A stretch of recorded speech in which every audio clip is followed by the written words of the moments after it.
De volta com Justiça e Trabalho de hoje, estou conversando com o secretário de Tecnologia da Informação aqui do TRT do Rio Grande do Norte, Marcelo Marinho Ramos. E estamos conversando acerca do progresso tecnológico da Justiça do Trabalho, principalmente, especificamente aqui do TRT do Rio Grande do Norte. Marcelo, encerrávamos o bloco anterior e ele perguntava, ele dizia ao mesmo tempo que a tecnologia da informação tem empreendido vários avanços, né, no campo aí da informática. E que a Justiça do Trabalho tem apontado no sentido do teletrabalho, ou seja, do servidor trabalhar em casa via web, ou seja, o rendimento. Como é que está essa discussão? Ou seja, já está autorizado? Ou seja, já tem um projeto piloto, já foi implantado? Como é que estão as avaliações nesse sentido? Isso. O tribunal ele implantou, ele iniciou com um piloto, né? E agora, efetivamente, já temos alguns servidores fazendo o uso do teletrabalho, né, em suas residências, ou fora do tribunal, podemos chamar assim, né, fora das dependências do tribunal. Afinal de contas, o teletrabalho, você pode trabalhar da onde quiser e como bem quiser. Mas temos alguns servidores já que fazendo uso, principalmente os servidores que usam o PJE ativamente, porque o PJE, como havíamos falado, como um serviço web, ele está disponível 24 horas por dia, 7 dias por semana. Então, não há aquela obrigatoriedade de você estar trabalhando dentro da jornada, né, funcional, dentro da jornada de trabalho do órgão. Então, você pode fazer uso nos finais de semana, à madrugada e por aí vai. A infraestrutura tecnológica já está prontamente adaptada, né, já conseguimos disponibilizar os recursos. Agora, devemos nos lembrar que aqueles servidores que fazem uso do teletrabalho, eles devem fazer um investimento em equipamentos, ou seja, a internet, o microcomputador, né, a impressora, caso ele queira, enfim, o scanner, fica a critério dele. Isso é investimento, na verdade, ele tem que ter uma infraestrutura que possa ter condições... Proporciona as condições de proporciona trabalho, as condições de trabalho. O tribunal fornece essas condições, toda essa infraestrutura, dentro do ambiente de trabalho, né? Então, a responsabilidade do aparato tecnológico, do ferramental, do hardware mesmo, está a cargo do servidor. Mas, falando de forma conclusiva, como resultado, eu diria que está bem satisfatório, né? Inclusive, tivemos uma experiência na própria TI. Até então não tínhamos esse ano, mas eu fiz questão até de avaliar como se comportaria o teletrabalho para um servidor de TI. E foi bastante satisfatório. O que me chamou a atenção foi que as demandas enquanto teletrabalho para o servidor de TI, eles tiveram que ter uma entrega de aproximadamente 30% a mais do que um servidor entrega dentro da instituição. Então, para a TI não está muito atrativo, porque ele está disponível a qualquer tempo, a qualquer hora, e a TI ela tem que estar isso. A TI, ela por si só, de forma até nativa, a TI ela tem que estar disponível para a instituição, porque é possível acontecer um sinistro, uma pane, uma indisponibilidade a qualquer momento. E a TI tem que estar prontamente apostas a superar e atender. Muito bem, Marcelo, um estudo publicado recentemente, agora no portal do CNJ, indica em que estado se encontra, na verdade, a evolução, o progresso tecnológico do Poder Judiciário brasileiro, né? De acordo com essas informações prestadas ao CNJ por todos os tribunais do país, foram atribuídas menções para classificar a situação das cortes em relação à governança, né, da gestão e à infraestrutura da tecnologia de informação e comunicação, a TIC, né?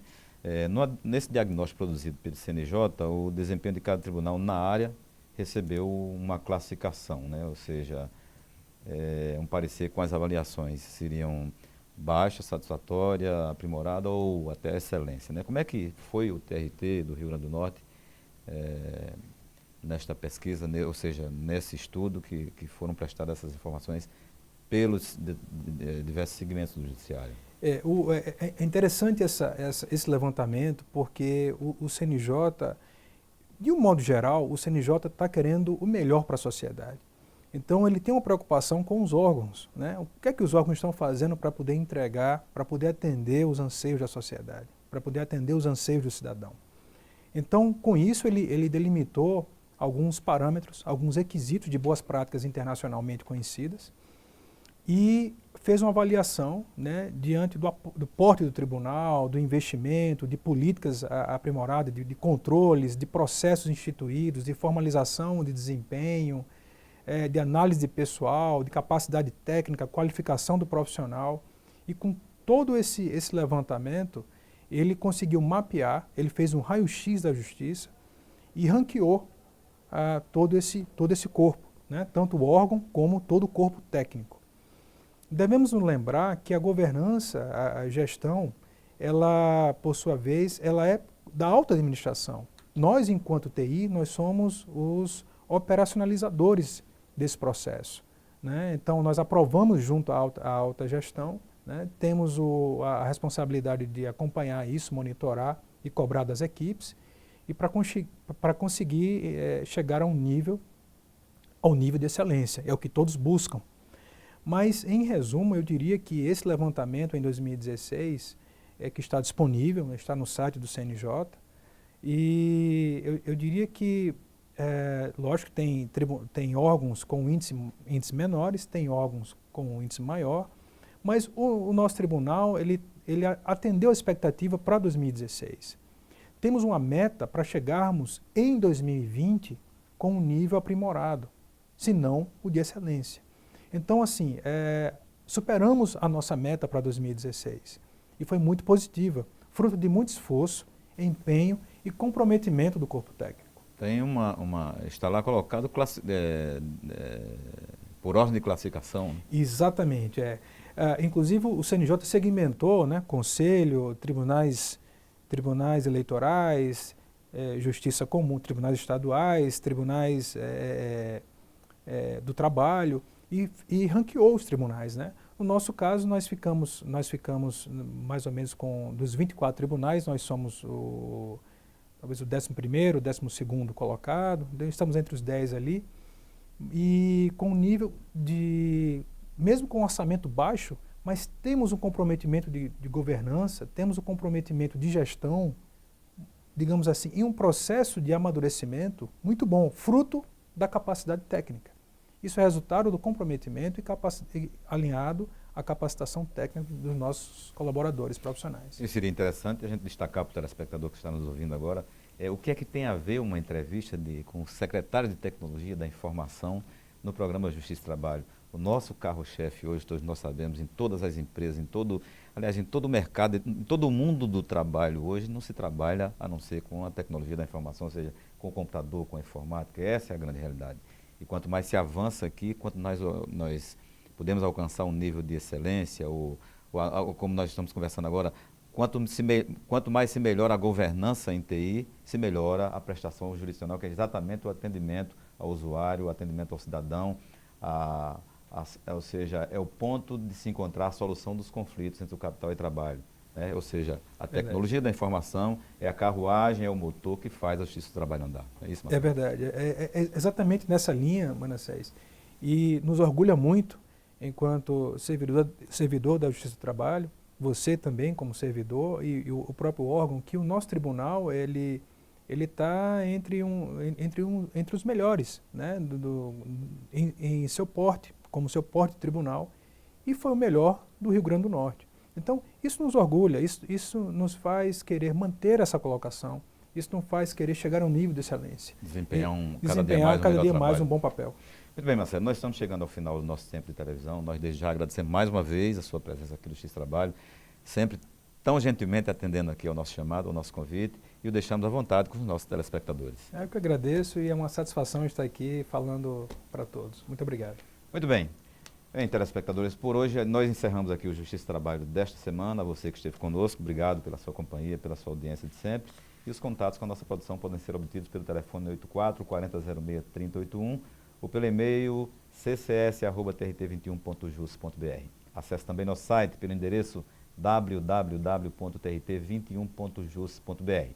Agora você fica na companhia de um dos nossos talentosos compositores e artistas potiguares no Profissão Artista. Obrigado pela sua companhia e a gente se vê no nosso próximo programa. Até lá. Eu sou filho de músico, minha família é de Jardim do Seridó. É uma família de muito músico ali, a família Dantas, tem Tonheca Dantas como ancestral, né? Tem Filinto Lúcio. Meu pai tocava trombone, foi morar em Areia Branca, onde eu nasci, e lá ele criou uma banda de música na cidade, né? Então, assim, eu cresci com música dentro de casa. Quando eu completei meus 13 anos, eu saí de Areia Branca para estudar em Natal. Eu cheguei em Natal em 63, um ano antes do golpe militar. E eu cheguei aqui já começando a tocar violão, por causa dessa influência de música que tinha. Eu comecei a tocar e comecei a enveredar pelo lado da composição. E aí as minhas primeiras músicas saíram dessa fase. A partir daí eu comecei a ir para os teatros de Natal e criar grupos, sabe? Eu me juntei a algumas pessoas em Natal que eram assim intelectuais, era Newton Navarro, era Berilo Vanderlei, Neliano de Castro, Dálio Varela. Comecei a musicar Alta de Souza, Jorge Fernandes, entendeu? Acho que pela própria convivência com esse pessoal, eu fui enveredando pelo caminho da leitura da poesia. Tenho parcerias com Neliano de Castro, tenho com Zila, tenho com Dálio Varela, Marcos Silva, certo? Zé Neumann e Pinto. Depois eu viajei para o Rio e morei 20 anos no Rio e conheci Capinã, Zé Carlos Capinã, fiz muitas canções com ele, Abel Silva. E por aí fui fazendo, eu fui vivendo, comecei a sobreviver da música, né? Eu comecei a fazer música para teatro, comecei a fazer música para cinema, comecei a fazer música e as pessoas iam gravando. Elba Ramalho gravou uma música minha com Capinã, Terezinha de Jesus gravou 5 músicas minhas, Leci Brandão gravou, uma menina do Quarteto em Si, Bimba, também gravou.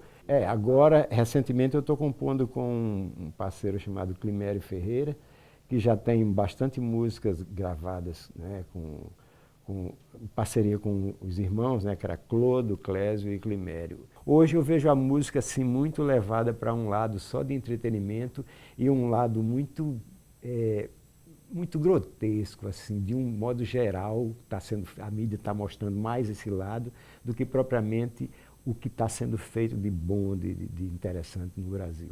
Na verdade, eu nunca busquei o lado do showbiz. Eu vejo que há uma necessidade muito grande assim na cidade. Hoje eu vejo muita gente fazendo música e assim, muito preocupado com a coisa do showbiz, né, com o ser artista. Eu estou aparecendo na televisão, eu não sei o que lá.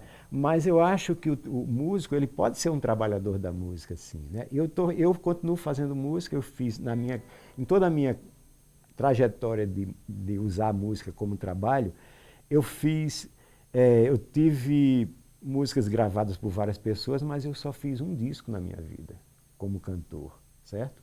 Eu fiz um disco, gravei, e agora mesmo eu estou fazendo outro disco, né? Gravando as minhas próprias músicas, né? Eu me chamo Mirabeau Dantas, eu sou um criador, né, de canções e posso dizer que sou um operário da música potiguar.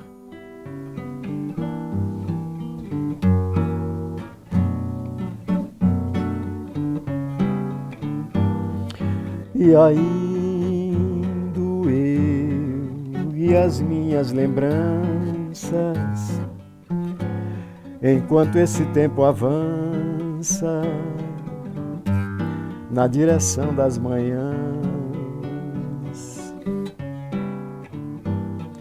seguindo em atropelo de tranças, entre o apelo e a esperança de esquecer coisas vãs, seguindo e indo, sem atirar minhas lanças, sem ódio, ira ou vingança, no rumo da luz do dia, ao dia findo, penetrar na luz da lua, que cobre a estrada nua, entre o que há e o que havia.